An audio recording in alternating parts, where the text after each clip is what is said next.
মামু বললাম না যতক্ষণ রান্না করে থাকবো আসতেই থাকবে। তো টিনটি খাচ্ছে টুকটুক করে আসছে। এই যে বললাম আর তার আর একটা কালো জিরের প্যাকেটও নিয়ে আয়, কালো সর্ষের প্যাকেটটাও নিয়ে আয়, পোস্তর প্যাকেটটাও নিয়ে আয়, রাঁধুনিটাও নিয়ে আয়। সবগুলো তাহলে আমি ঢেলে ফেলি। এই যে একটা তো কালো জিরে ঢাললাম, এটা কিন্তু আর এই দেখো কি সুন্দর লাগছে। এইটা কিন্তু ঢালবো না, এটা আমি রেখে দেবো। ওই যে চীনামাটির যে কোরের যে ইয়েগুলো নিয়েছি না ঢাকনালা, ওগুলো সবগুলো আজকে মেজে দিয়েছি, তো ওগুলোর মধ্যে রাখবো।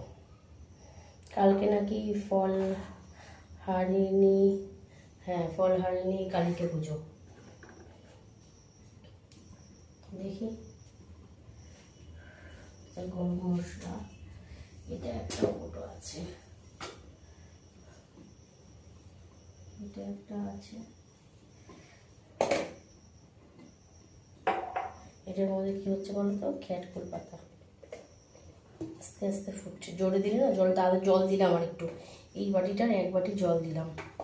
ডানটিগুলো একটু বড় বড় করে কেটে ফেলেছে, এত বড় ডানটি আর বড় বড় পাতা ছিল। 10 টাকা করে আটি নিলাম। খুব গরম রান্নাঘরটা, ভীষণ। তারা ওদিকে আর একটা আলু জ্বালে কতটা আলু হয়।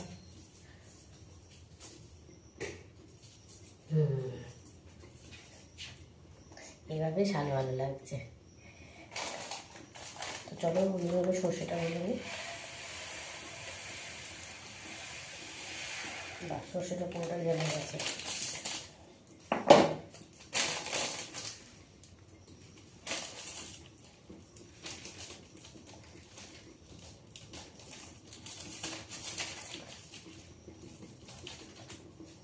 একটু যে টক ডাল এসব করলে না এই সর্ষে একটু ফোড়ন দিতে লাগে। টক মা খুব টক করে, 12 মাস টক করে এই যে।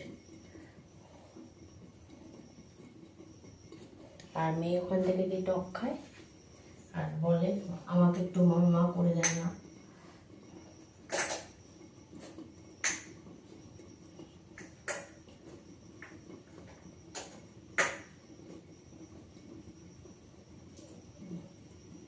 তো চলো আর দুটো শিশি, আর একটা শিশি তো ভরা হয়েই গেছে। এই যে জিরেটা না এইটুকুনি আছে, কুটোটা একটু ময়লাও হয়েছে, দেখতে পাচ্ছ ভালো করে পরিষ্কার দেখা যাচ্ছে না দুটো কুটোর মধ্যে কত ডিফারেন্স। দেখো এটা মাজা না আর এটা মাজা, তোমরা নিজেরাই বুঝতে পারবে। দেখো তো এটা মাজা না এটা মাজা। তো এটা এইটুকু শেষ হয়ে যাক, ঢাকনা ওই নোংরা পড়েছে, ঢাকনাটা একবারে সব নিচে দেবো।